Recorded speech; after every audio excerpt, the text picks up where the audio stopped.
This is Season 5 of The Score, the Team Roping Journal's podcast, where we cover the roping industry from top to bottom. This is where the team roping world talks. We talk through tough subjects, we talk big wins, and we talk real issues affecting the community. I'm your host and editor of the Team Roping Journal, Chelsea Schaefer.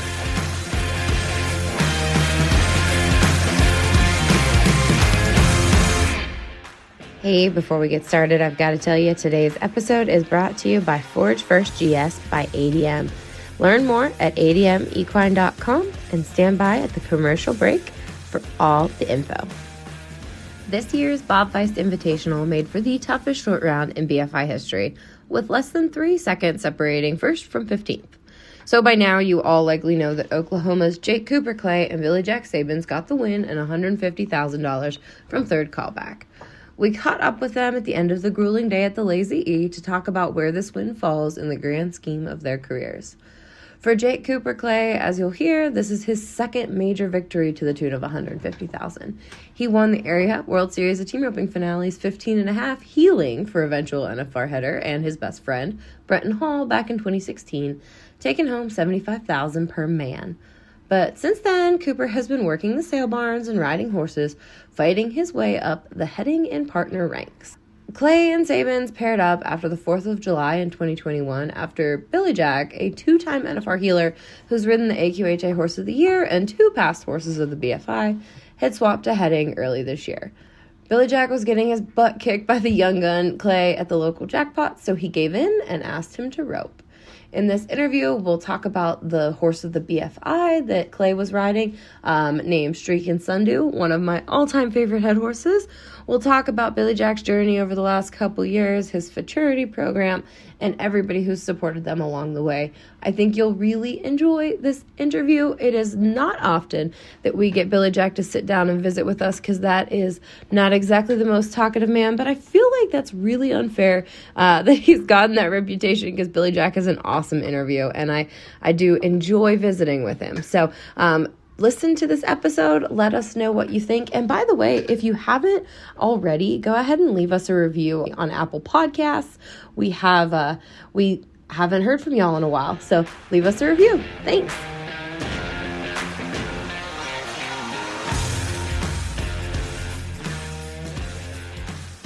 Wow. The 2 most talkative guys in the sport of team roping won today, so we will have a good podcast. But welcome, guys. Jake, I'm going to start talking to you because I have never interviewed you before, I don't think. You are a World Series champ, too. On the heel side, what year? 2016. 2016. What has transpired in your life between, you've certainly done a lot of growing up between 2016 and 2022. Tell me about the journey over these last 6 years. It's been a lot of fun. I healed and woke up one day and realized and thought I didn't want to heal no more, so I started heading, and here we are. Can you elaborate on that? Do you know any more about his life story than that? Not much more than that. I do know last spring or something I was going to head. So, oh yeah, that's funny. So I bought a head horse and quit healing and went home. And I knew Jake was heading and stuff, but I don't know. I'd just been gone or whatever, not around the house. And we'd go to these jackpots. And at the time, I thought I headed that good. But at the time, I'm like, why is this kid kicking my butt everywhere we go? Like, I'm doing all I can. And I realized that wasn't going to work. And he entered over the 4th, and I didn't go. I actually was entered over the 4th heading, and then it was time to go. And I'm like, I'm wasting my money. And he come to practice right before we leave to go to Reno, I think, and that's when I said, dude, I don't know if you want to rope or not, but I'm done heading, and I want to heal for you. So then we started roping the week after the 4th. How far do you guys live from each other? About an hour. About an hour. Gotcha. So did you know him you didn't know him as he was growing up? I knew him, but knew him well enough to say hi and, kind of BS or whatever, but I didn't know him that well, honestly. I feel like I have a lot of questions to ask you guys, so I'm sorry. And I know you're so tired because it's late after the longest day of team roping in professional team roping history, maybe. But, okay, tell me about the day. Talk me through it. Well, I got off to a little bit of a rough start this morning. I went to saddle my horse, and I realized, first off, I have my back number in my pocket right here, and I'm saddling my horse in the stall, and I realized my cinch is broke. And I'm like, okay. So I walk around there, like around my horse, and my back number falls out right into my water bucket. And I'm like, oh my gosh. Now, that does not surprise me one bit. So my back number is soaking wet. I was like, I can't put it on you. That's going to be miserable. So I hang it up, and I come up here to get in to buy a new cinch. And I had the lady at the back wasn't going to let me in without a back number. And I'm like, ma'am, I promise I am a contestant. I was like, you just have to let me in. Like, it's getting close to 9 o'clock at this time, which we're down there ways, but I still wanted to be in here. I was like, I have to get in here. Like, she's like, well, I can't. And so I'm like, I'm going. You're going to have to stop me. So I come up here and your man didn't have a cinch? I didn't ask. I come up here and spent $117 on a front cinch this morning. He was sweating that $117 too. I promise you. He's like, God, can I fix the one that's broke? Can we make this work? And then it turns out that was the best money I spent for sure. But then by the time I got back, my back number was dry. So it's like, it's got to be a good day now. Did you draw good all day? Did you have anything tricky that you had to get by? Our first steer was really good, and it felt like our second two were a little stronger. We were 8-6 and 8-2, and then after that, it felt like we drew pretty good steers. I told him after about the second round, which I've had good horses. Both my blacks have been really good horses, but not necessarily the fastest horses. And that's the first time I rode that sorrel horse at the BFI, and I told him, I said, man, that steer felt strong. I don't know if he is or not, though, because we're catching up so good. And I said, I don't know if they're strong or not. They don't feel strong, but they seem strong. It was kind of a funny feeling, a good feeling, but kind of. They seem strong, but Sun did not make them look like they were too much for old Sun. No, he's catching up. Really good. I like it, still, but back in the day when Clay tried and rode Dew, they're like, gosh, he draws better. No, that horse made the steers better, and that's what it felt like today. I'm gonna bounce around on this interview more than I usually do because we brought up Sun. Maybe I brought up Sun. That was my fault. But that's what I was thinking about as soon as I realized what horse you were on. That's so cool. Do you call him Sun? He's gone back from Sun to Old Sun. It's Sun, S-U-N, not Old Sun. Yeah, because Driggers, he was Old Sun. I think Driggers. So, Gotcha. Only head horse to have won the BFI with two different guys? Is that? I think I've actually, I don't remember who I asked, but I asked that question when I bought him, when I knew I was going to ride him here, if I wonder if a horse has ever won the BFI twice with two different riders. You manifested this into existence. Yeah. It's very new age of you. That's so cool. Okay, talk about Sun. Billy Jack filled me in a little bit about him. You got him from Driggers most directly, but that's the horse that Jake Cooper made the finals on. That's the horse that Zach Small made the finals. Driggers made the finals on him. Zach Small made the finals on him, and the horse that Zach won the BFI on. Yes, ma'am. Did you hear through the team roping gossip grapevine that he was going to be for sale again? Tell me about how that purchase came to be. One of my best friend, I was setting the wild card round at San Antonio. I was sitting in my truck just killing time that morning, and Brenton called me and said, hey, I heard Sun's for sale. If you don't want him, he said, I'd like to buy him, but he said, I know you need a horse, and if you want him, go ahead. I said, okay. That was a solid move. That's unbelievable that Brenton did that. Yeah, it's awesome. Yeah. I've thanked him a lot. So. Wow, that's unreal. And and then I think like the next day we were at the American semifinals, and the Lone Star Shootout short round was that night, and I talked to Driggers. I texted Driggers instantly about buying him, and I was kind of on the fence because he was 17 years old, and we were at the semifinals at Fort Worth that morning, and the horse I was going to ride that night was sore that morning. I said, well, I got to buy him now. I got to have something to ride over there. So that was just, and I had never rode him. The Lone Star Shootout short round was the first years I ran him. And what'd you do at the Lone Star Shootout? We didn't do any good. Me and Brad Kreitz made it back, but we didn't do any good. Gotcha. But he felt great, Yeah, and then I rode him the next day at the Patriot Open Roping and won place with Bry over there. That's when I knew it was going to be. Streak of Flings. Do you have a streak of flings in your barn? You know son's what? A streak of fling. I've had one streak of fling that I married a streak of fling for one reason, and that was son. That was the only reason. Really? Yeah, that's it. And that colt didn't turn out, and I haven't bred any more back to him. But I guess I would try it. Okay, so from your end, how was your day today? He talked about how his day at the Feist was. It was funny. I told Jake, I was like, man, I kind of want to drive down the night before just because it's such a late night. And he's like, well, I know I got to. There's no way I'm getting any sleep. And I was like, I'll just get up. I set my alarm at 5 o'clock. I woke up at 3:45, wide awake, loaded my stuff, and just headed down here. But everything went pretty smooth. I mean, just kind of a normal BFI day for me. You've had really good luck here, right? I was telling Kendra. Not good luck. I don't want to mean that you were just lucky, but it's been positive. I think this is the 7th time I've roped here, and I've made the short round 5 times, and I've won 5th twice and 2nd once, and now 1st. What is it about your roping that's conducive to this setup? I've said it when everybody's asked me that. I just think my horses. I mean, really, I've had 2 heel horses at the BFI. Kevin, and then a bay horse that I borrowed from Mark Fenton that I had trained, and then Sugar didn't win it, but me and T-Wade 3 years ago was 3rd callback 2, and I roped a leg to win 1st, riding her. I think it's the horses, really. So, and that type of setup fits me better. Like when I can get up next to the cow and kind of read the turn, because really I should probably do it more, but I don't go fast a lot at home. I ride colts, we go out there, we set it up, and we make runs out in the arena. So that's probably got a lot to do with it too. It's kind of more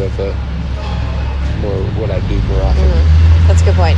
Tell me about your horse. We haven't really talked much, because you weren't really rodeoing just a ton last year, so I didn't really talk to you. You were a header last year.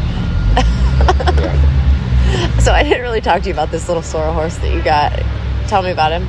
I think he's a great horse. I mean, again, not to take one bit away from all my other horses, Kevin and Sugar, they're amazing and still are, but I think he's going to be the best horse I've ever had. I bought him last February from Max Color. Got him and rode him. Had a few rodeos in the winter, and then whenever me and Jake took off rodeoing, I took him and Sugar and kind of back and forth. I mean, he was a good horse. I mean, that's why I bought him, because he's a good horse. But he's a little green, and honestly, he would try to do too much a lot and get in my way a little bit. And just kind of kept grinding it out. And, all winter, that's what I rode all winter. And we've done good at some of the better rodeos. So it's been good.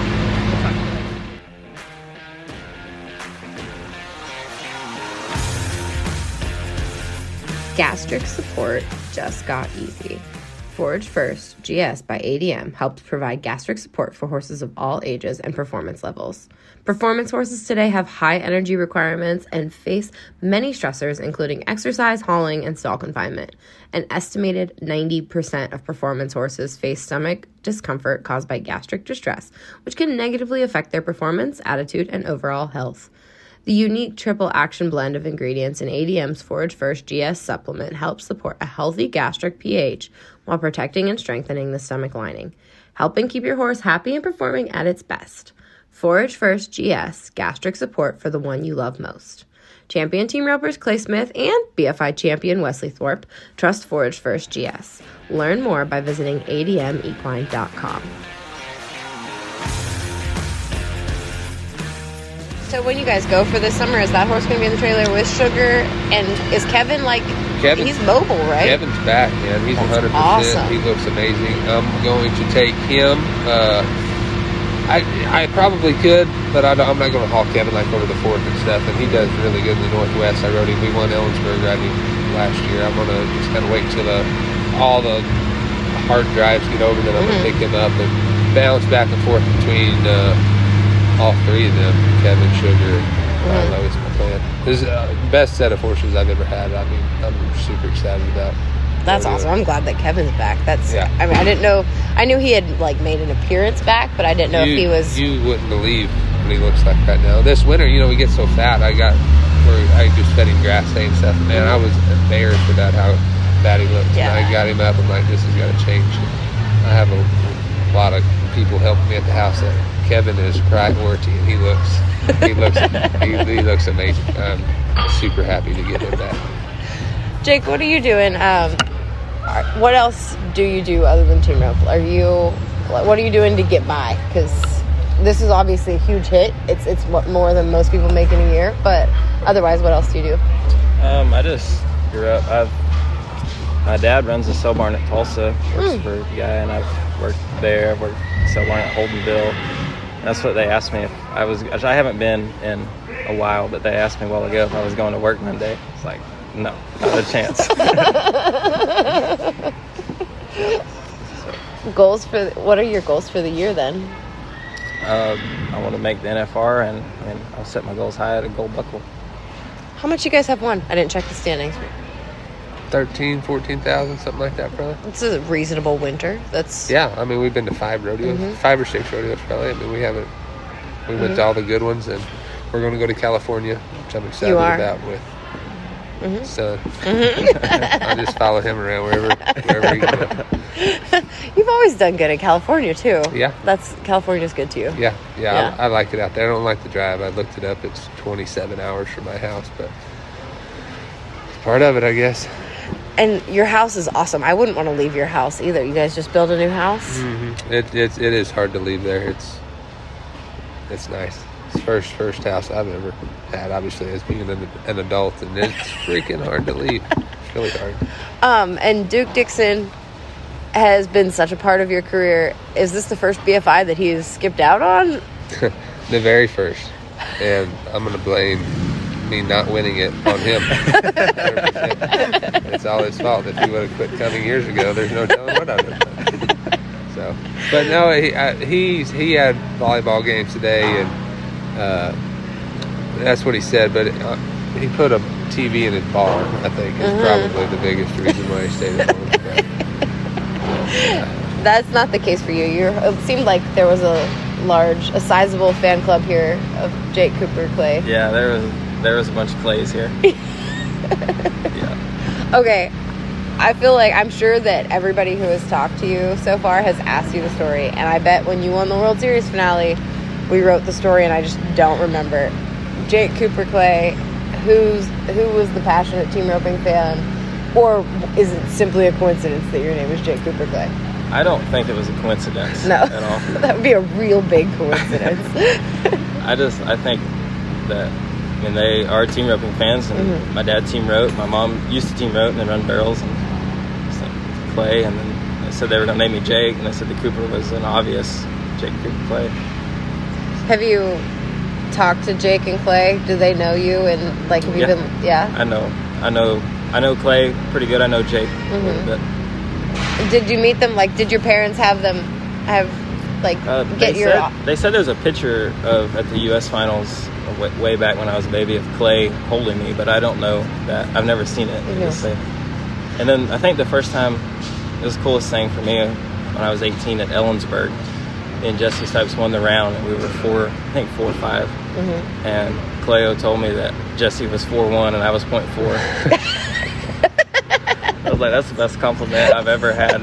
That is a Cleo-ism. That sounds like something that Clay would say. That's awesome. And Ivy stayed home too? Yeah, that's, usually she comes and hangs out with Duke, and they have a good time and all that. And Duke wasn't going, and I asked her, I said, have you talked to any of your friends that are going? She's like, no. And I was like, well, I'm not going to be mad if you don't go. That's a long day to sit up there by yourself. And at 3:50 this morning, I was 50. Okay, I'll see you when I get back. So I don't blame her. I wish she was here, for all this stuff. But it'd be nice. Gosh, that got me out of a lot of barrel races. It did. I think that's fair. That's only fair. Now with the futurity stuff, that's busier than ever. Yeah. How are you balancing that? I have a lot of really good people helped me at home. Lane Reeves, Mason Appleton, he roped here today. Ethan Hill just started there. And then the two unsung heroes, Cody O'Donnell and Lori Woodward, they're the ones that do all the work. They help clean stalls, they feed them, they blanket them, and those two are what makes it all go around. And man, just a lot of trips from Texas to Nowata, about every week it seems like. And I wore one truck out. I bought a new one. Well, not a new one. I bought a semi here a month ago, and it burned down last week. So what? Yeah, I was just. You buried the lead. Tell me that story. I bought this truck. I'd like to say a month ago or something, and everything was fine or whatever. I left Austin last week, and I'm driving, and I heard a pop, lost power. Like within 45 seconds, I'm like, golly, it's getting warm in here. And I looked out my window, and there's a flame shooting out by the fuel tank. So I whipped it off there and unhooked the trailer, but the truck, the air brakes were locked up, so I couldn't get it pulled out from underneath there. Luckily, it didn't tear the trailer up, but got the horses off, and Reagan Ward hauled them to his house, and I rode back with Paul David and Tanner, and now the truck search has begun, and that's impossible right now. So I might be just riding with Jake for a while. My truck was making a new noise on the way down here. Well, you can get it fixed. That's awesome. 75,000. Did you win that much when you won the finale? 75, exactly. 75. That'll, man. I thought I would never win that much again for a while. Where did that first 75,000 go? That's a really good question. I don't know. Where is the next 75,000 gonna go to in your gas tank to go rodeo? Yeah, and I owe Billy already, so some of it's gonna go to him. And then maybe we'll try to realize something out of this. Yes, I hope so. Okay, back to your horse program. It's been a little while. Tell me about last time you and I sat down and really talked about your horse program with Dixon Flowers. I feel like there were just a couple Shug babies maybe on the ground. There wasn't just a ton happening in the baby department. Tell me are you riding some Shug babies? What all's happening? I've got one I'm riding. Then I've got, there's a stud that belongs to Shane Boston. We raised him. They bought him as a yearling. And then they sent him back to me to show for him. That is an amazing horse. Notorious B.I.G. If you're in the business, check him out, because he's a special horse. He really is. And then Melanie with Solo Select, they have I think he's 3 this year, once in a blue, I guess 4 now out of him. That looks to be a special horse too. Then we've got a couple, I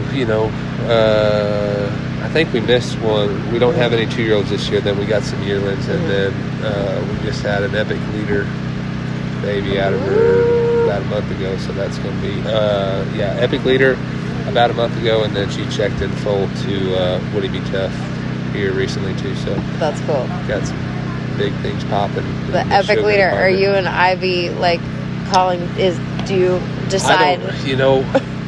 It's the horse deal's so crazy right now. I'd love to ride her and do that, but it seems like somebody always offers too much money, and I mean that's what we do it for. You know what I mean? As long as it goes to the right place, and we'll build Sugar up, and I don't know. We'll see where it goes. But I will say Mike Flowers is getting pretty partial to him. You don't really want to sell him. I hope he listens to this, but we'll work that out. Okay. Are you getting inspired on the horse side of things with him at all? Like thinking futurity stuff, young horses, or? Absolutely. I enjoy riding young horses, and it's fun, and it's something I would like to get into more and more. I've rode a lot of young horses, but not futurity type young horses, so that's something I'd like to get into eventually. Well, guys, it's late. You've been roping. You roped for dang near 12 hours today. 10, sure enough. I'll let you go. Are you driving back? Driving back. Headed back. Okay. Are you driving back? Yes, ma'am. All right. Congratulations, guys. Thank you so much. Thank you.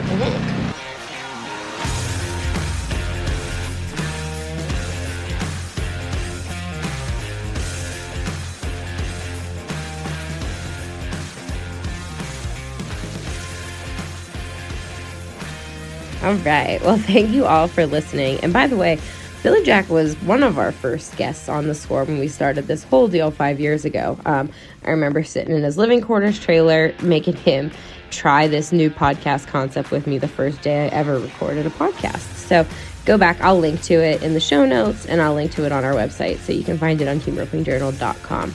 This episode was brought to you by ADM Animal Nutrition and Forage First GS. Their supplement, you can find more about it at admequine.com. That's ADMEQUINE.com. A little note on the production of today's episode. These last few shows have been produced by Craig Jones and the Money Barrel Podcast. They're our partners over at barrelracingmagazine.com. They're the podcast producers that we work with. Check out the Money Barrel. One of these days we'll have a crossover episode and we'll find some barrel racer that team ropes that'll be worth y'all listening to. But in the meantime, check them out if you've got some barrel racing fans in your house at the Money Barrel Podcast. You can find that on barrelracingmagazine.com. Thanks everybody for listening, and we'll talk at you soon.